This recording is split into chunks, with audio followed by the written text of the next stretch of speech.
Muito bem, amigos do canal Debate Político, um grande abraço, hein? Eu recebo hoje aqui Tayane de Souza, estudante de Ciência Política da Unirio. Vamos conversar um pouco aqui sobre a política, sobre a sua trajetória escolar, sobre racismo, sobre feminismo. Grande Tayane foi minha aluna também lá no José de Souza Marques. Prazer em te ver, hein, Tayane? Muito bom dia para você, tudo bem? Prazer é todo meu, professor. Quanto tempo, tudo bem? E aí, tamo junto, tamo aí. Tamo junto, tamo junto. Tayane, deixa eu te perguntar logo aqui uma curiosidade, que é o seguinte, né? Eu sei, até por experiência própria, que uma pessoa, para fazer uma faculdade de ciência política, tem que ser muito apaixonado por política. E não é todo mundo que tem essa paixão pela política, muito pelo contrário. Eu queria te perguntar como é que surgiu na tua vida essa paixão arrebatadora pela política. Eu me lembro você lá no Grêmio Estudantil, participando dos debates em sala de aula. Como é que surgiu na tua vida, como é que tu percebeu essa paixão que te levou, digamos assim, a largar tudo e ingressar numa faculdade de ciência política? Boa pergunta, professor, boa pergunta. Então, eu quando paro para refletir sobre isso, eu percebo que eu passei a me interessar por política a partir da minha necessidade. Eu sou uma mulher negra, uma mulher pobre, toda a minha família é negra, pessoas pobres, a gente sempre viveu na favela, já passamos muitas dificuldades, a gente continua passando, infelizmente, isso é a realidade da maioria dos brasileiros. E daí eu passei a pensar o que é que possibilita que algumas pessoas vivessem tão bem, outras tão mal, e como por onde essas coisas passam. Foi aonde eu cheguei na política. A política como esse espaço de poder, de instrumentalização das violências, também como espaço de distribuição de políticas públicas, e daí eu passei a me interessar por perceber que dali estavam algumas ferramentas que justificavam as minhas condições de vida e das pessoas da minha família, enfim, as pessoas próximas. Então, foi daí, e aí a participação nos grêmios estudantis na escola foi essencial, assim, foi uma parada essencial, o grêmio estudantil. Os professores sempre me incentivaram, se eu saí de prova, sempre incentivou os debates, então foi daí que eu comecei a ter esse interesse por política. Legal. Agora, Tayane, assim, quem gosta de política é um pouco como quem gosta de futebol, né? Quem gosta de futebol geralmente tem um time. E quem gosta de política, geralmente, sobretudo no início, né, acaba aderindo a algum tipo de visão política, algum tipo de ideologia. Qual é a tua formação? Você hoje se considera uma socialista? Como é que é essa tua identidade política? Professor, então, hoje eu me considero socialista, marxista-leninista. Eu me organizo politicamente na Constituição Socialista, que é uma corrente interna ao PSOL. Esse é o principal lugar, assim, a minha corrente, a Constituição Socialista, é o principal lugar onde eu me formo politicamente. E aí eu conheci, na verdade, o marxismo a gente já conhecia, assim, por alto na escola, e daí a gente vai buscando algumas referências por fora, e eu passei a me interessar por isso partindo de novo da necessidade de entender por que, por exemplo, a riqueza está concentrada na mão de um grupo tão pequeno de pessoas, enquanto outras pessoas estão numa situação tão ruim. Então, hoje eu sou uma militante socialista que quer um outro projeto de sociedade, uma sociedade socialista. E é daí, né? Então, realmente, todo mundo tem essa identidade como um time de futebol. Entendi. Agora, deixa eu te perguntar outra coisa aqui, que assim, realmente esse tema da desigualdade social, pelo menos a mim também, é um tema que desde cedo sempre me incomodou muito, sempre me chamou muita atenção. E a gente sabe que a universidade, e a universidade pública, inclusive, ela também é um lugar de reprodução dessas desigualdades. E hoje você está na universidade pública, eu queria que você falasse um pouco qual é a tua opinião sobre a política de cotas raciais na universidade pública, né, o que você pensa sobre isso, e como é que está sendo a tua experiência lá na Unirio? Então, eu sou cotista. Na minha primeira... quando eu fazia biologia, eu entrei por cotas de escola pública, e na ciência política eu também entrei com a cota da escola pública. E assim, a gente sabe que para essa sociedade que a gente tem hoje, o Brasil desigual do jeito que ele é hoje, as cotas são uma política essencial para a entrada dos pretos, indígenas, pobres na universidade. A gente sabe que o projeto ideal seria o ensino público e a universidade pública para todos e todas, sem vestibular, mas não é isso que acontece ainda.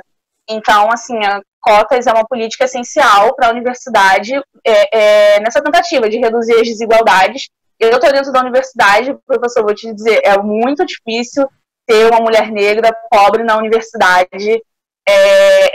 A diferença do poder aquisitivo mesmo das pessoas, das oportunidades, uma coisa que eu sempre falo e me incomoda muito, assim, na minha trajetória acadêmica, é que, por exemplo, eu não falo inglês. E para a academia, o inglês ele é essencial. Ciência política é um curso de academia, de referências internacionais. E isso eu tenho tentado driblar, enfim, com alguma ajuda. Mas eu sei que é uma coisa que vai me prejudicar bastante, assim.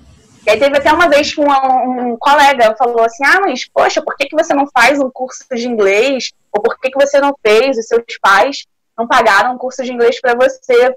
E daí eu achei uma pergunta tão sem noção para a ocasião, que eu fui curta e grossa. Eu falei, deve ser porque os meus pais estavam preocupados em botar comida dentro de casa, assim, porque a gente precisa estudar e a gente precisa comer, e são muitas demandas. E essa diferença de oportunidades que a gente tem antes de chegar na universidade, ela já é gritante, mas quando chega na universidade, quando você senta na sala de aula, e aí você vai visualizando a questão de currículo, de curso, a questão de raça. Na minha sala tem pouquíssimos alunos negros, no meu campus tem pouquíssimos, quando eu fazia biologia, pouquíssimos. Então, uma série de desigualdades, e a política de cotas, assim como as bolsas de incentivo acadêmico, as bolsas de auxílio, são políticas essenciais para a gente tentar reduzir essa desigualdade. A gente sabe que não elas sozinhas não resolvem. Por exemplo, se tem um presidente como o Bolsonaro, um governador como o Witzel, que a todo tempo atacam a educação, a todo tempo atacam as políticas que buscam reduzir as desigualdades. Esse direito está cada vez mais ameaçado, assim, a minha permanência na universidade e a permanência daqueles que vão vir depois de mim está cada vez mais ameaçada. Então, é muito nesse sentido que a gente vai buscando um outro projeto de sociedade, que a gente vai militando, se organizando, para tentar garantir, e porque eu acredito que o amanhã pode ser realmente diferente. Legal. Agora, Tayane, eu estava, antes aqui de começar a nossa conversa, eu estava dando uma olhada nos jornais, estava vendo aqui o site do jornal Brasil 247, jornal online, e fiquei muito surpreso com a notícia de uma decisão judicial, né, extremamente racista. Então, queria tocar um pouco nesse tema do racismo aqui contigo. Primeiro, perguntar se você já sofreu alguma experiência racista, e como é que você vê essa questão aí do racismo na sociedade brasileira? A minha experiência com racismo, ela é bastante curiosa, assim. Por que eu digo curiosa, no mínimo? Porque eu moro aqui no bairro que eu moro, que é Brás de Pina, favela das Cinco Bocas, há anos, assim, desde criança. Eu fiz do jardim até o 9º ano na mesma escola, que foi a Escola Municipal São Paulo. Então, eu peguei antes da reforma que separou as sedes. E daí, como eu sempre morei no mesmo bairro, eu sempre estudei na mesma escola, eu sempre fui e voltei com as mesmas pessoas que cresceram comigo, assim, de algum jeito, que moraram no mesmo bairro comigo. Eu frequentava os mesmos lugares que essas pessoas.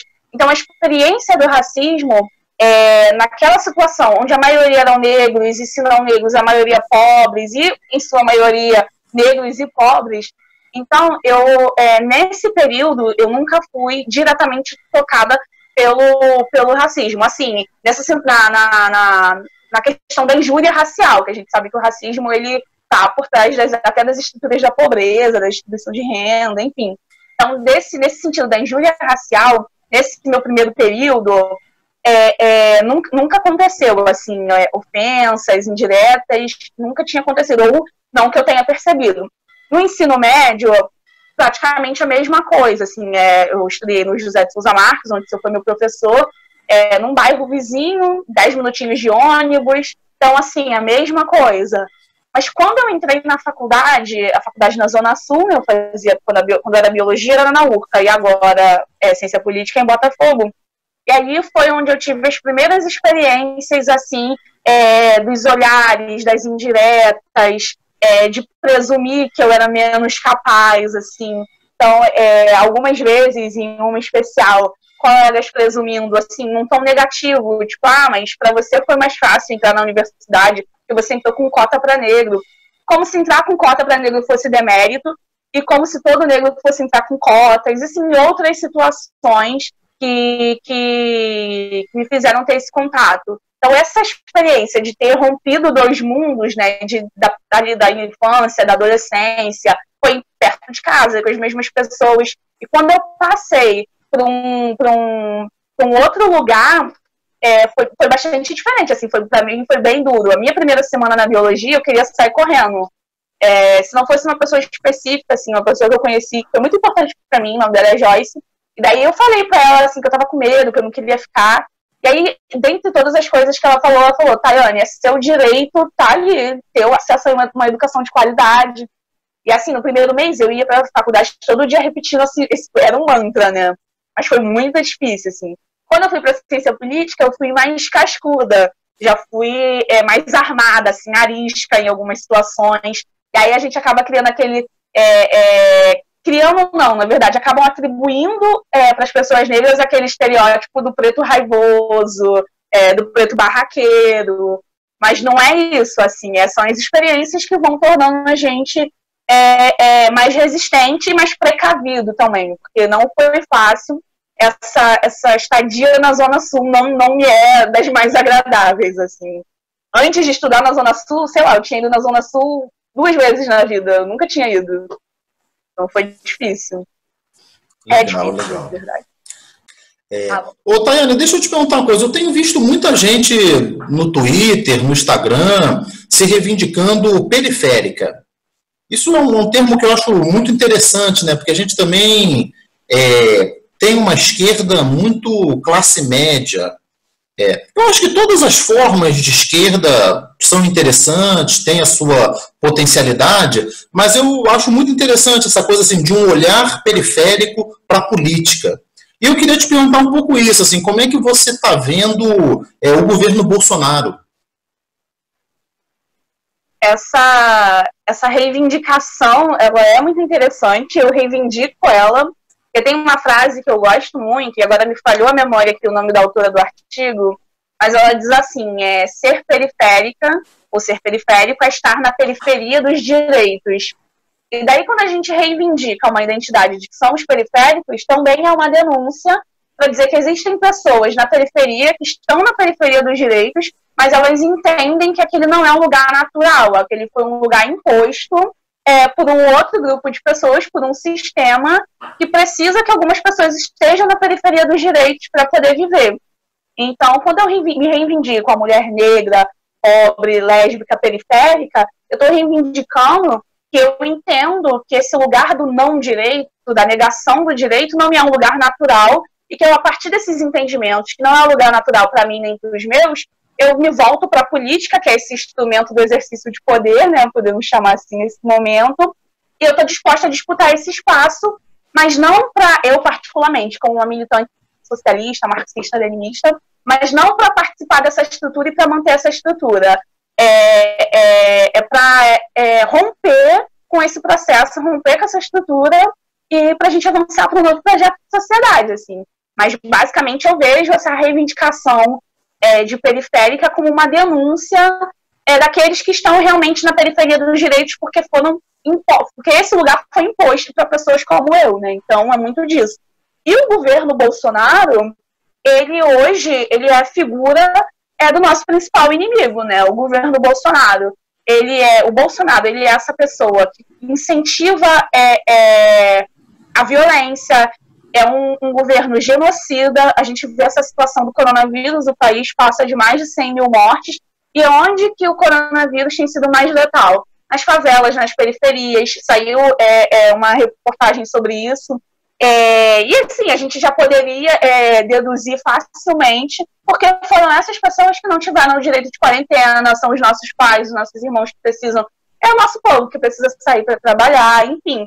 Acho que essa situação da pandemia, ela deixou bem claro para quem ainda não tinha percebido qual é o caráter do governo Bolsonaro, que não é se preocupar com o povo, não é se preocupar com a nação, que é de realmente jogar na periferia dos direitos as pessoas pobres, pretas, enfim, LGBTs. O governo Bolsonaro hoje é um inimigo, urge a necessidade da gente derrubar o Bolsonaro, da gente ter essa preocupação de conversar com as pessoas, de explicar, enfim, porque as pessoas partem de N questões, e aí acho que a gente precisa ter essa disposição de conversar com as pessoas, porque a gente precisa virar esse jogo, né? Então, e a gente precisa também pensar que o Bolsonaro, ele é essa personificação, mas os ministros do Bolsonaro são tão inimigos quanto, Mourão tão inimigo quanto, porque não dá pra gente achar que algum ministro do Bolsonaro teria um projeto diferente dele, seja Guedes, seja quem for, todo mundo ali no mesmo pacote. Então, o Bolsonaro, ele é um inimigo, ele elege setores como a educação como inimigos. Então, o Bolsonaro, digamos assim, ele é o inimigo do povo, literalmente.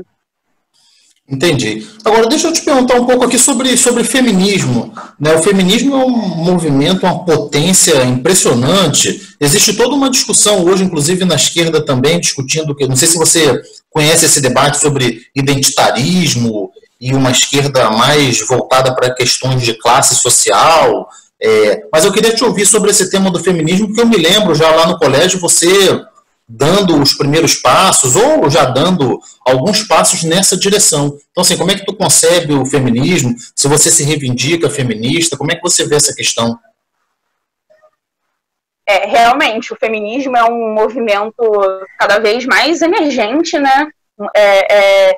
E assim, de várias vertentes, a gente sabe. Eu sou militante feminista, me reivindico feminista, me organizo também num coletivo chamado Coletivo Feminista Marielle Vive, que é um coletivo classista, então eu me reivindico feminista classista, e daí tem uma polêmica, que é o que o senhor já tocou aí, do identitarismo, da sociedade de classes, e aí algumas pessoas, até algumas pessoas negras, e algumas pessoas brancas acusam o debate de identitário, então existe uma polêmica entre raça e classe, e pelas pessoas brancas é colocado o identitarismo.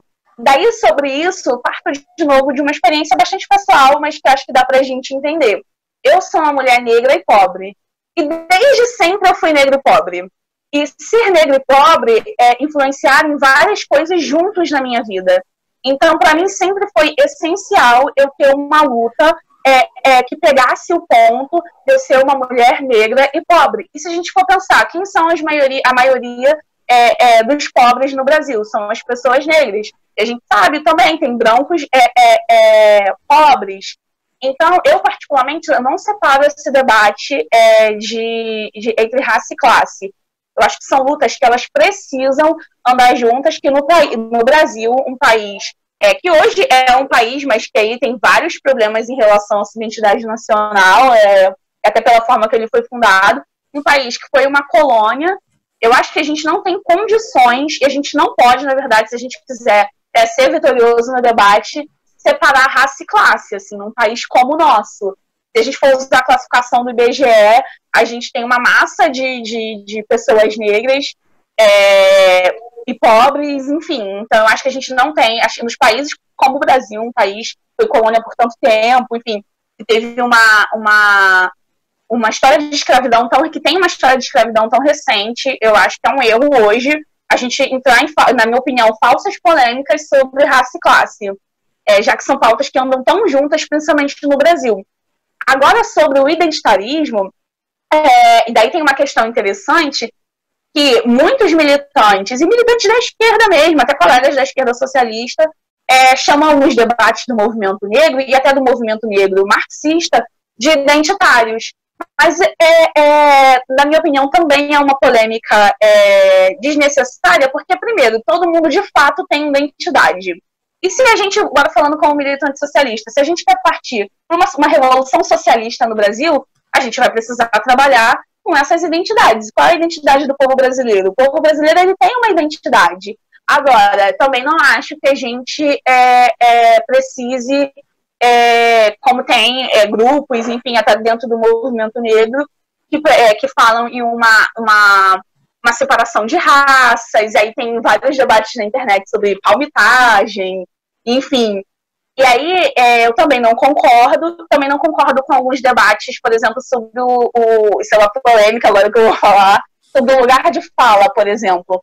O lugar de fala é um conceito interessante, conceito importante, mas que ele causou uma despolitização, porque as pessoas ou pegaram o lugar de fala para dizer, para negar, para achar que uma pessoa só, ele é o sujeito universal e pode falar sobre tudo, ou pegaram para dizer, então, que o outro não pode falar sobre nada.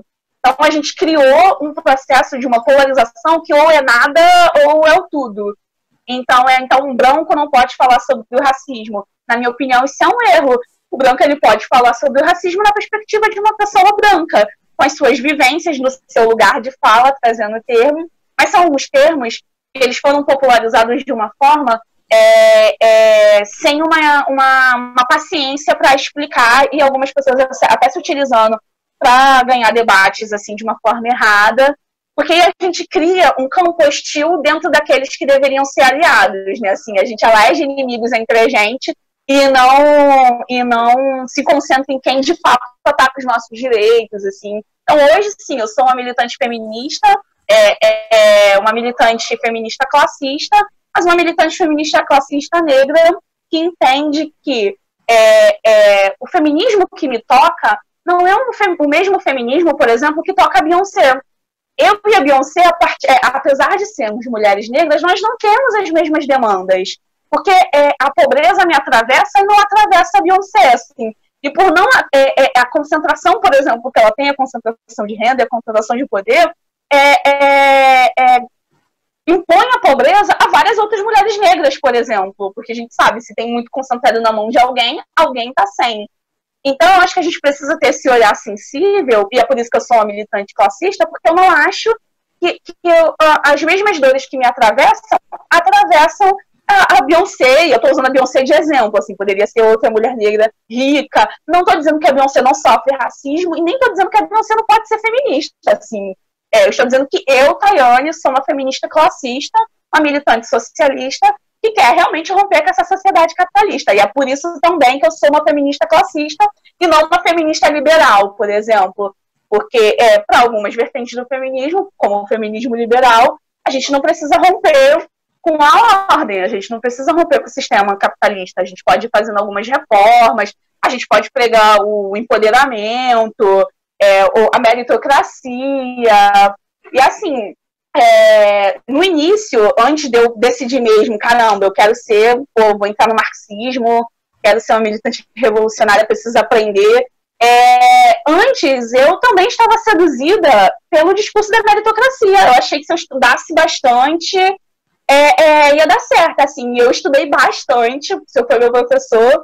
E aí, quando eu cheguei na universidade, assim, quando eu estava nesse processo de estudar, eu já estava vendo que não ia dar muito certo. Esse discurso, se eu estudasse bastante, não era bem por aí. Aí quando eu cheguei na universidade, eu falei, caraca, não é por aí mesmo, porque eu estudei mais do que a maioria aqui, e eu tô numa situação que eles estão aqui, e eu tô aqui, assim, bem no fundo.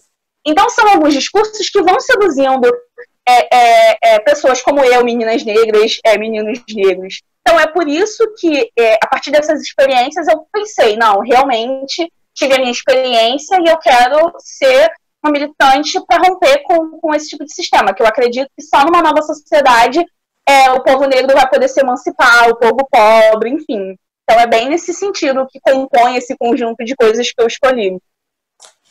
Muito bem, muito bem. Tayane, eu queria te agradecer demais aí por esse bate-papo, por essa entrevista. Certamente você vai voltar aqui ao canal Debate Político. Para mim não é surpresa, mas eu estou muito orgulhoso de te ver aqui tão articulada, entendeu? É um orgulho grande para mim como eu disse, não é surpresa nenhuma, e deixar aí uma despedida, aí, 1, 2 minutos para você poder se despedir do nosso público e já, de repente, combinando aí uma volta para tratar de outros assuntos e aprofundar também esses assuntos que nós tocamos aqui. Professor, sou eu que agradeço aí a todo mundo que assiste o canal Debate Político, agradeço ao senhor mais uma vez por ter sido um professor lá no José de Souza Marques, no colégio que atende pessoas de diversas periferias, de diversas favelas, de diversas vivências, um colégio grande, que tem um quantitativo de alunos grande, então não foi uma experiência fácil, e certamente a sua dedicação e tudo que a gente aprende, enfim, ajudou com que eu estivesse aqui hoje, me aprofundando, enfim, estudando e querendo aprender mais sobre a política. Pretendo ainda ser sua colega de profissão, assim, tô vendo aí como é que eu vou fazer. Então, assim, realmente é um prazer enorme. Com certeza, me convidando, a gente toca mais conversas, sem dúvidas. E é isso, é só agradecer mesmo, agradecer a todo mundo que assiste o canal. E a gente tá junto aí nesses debates, porque não tá fácil, a gente só se organizando mesmo e debatendo, e a gente vai conseguir atravessar esses momentos. Um abraço. Muito bem, amigos do canal Debate Político, um grande abraço, hein?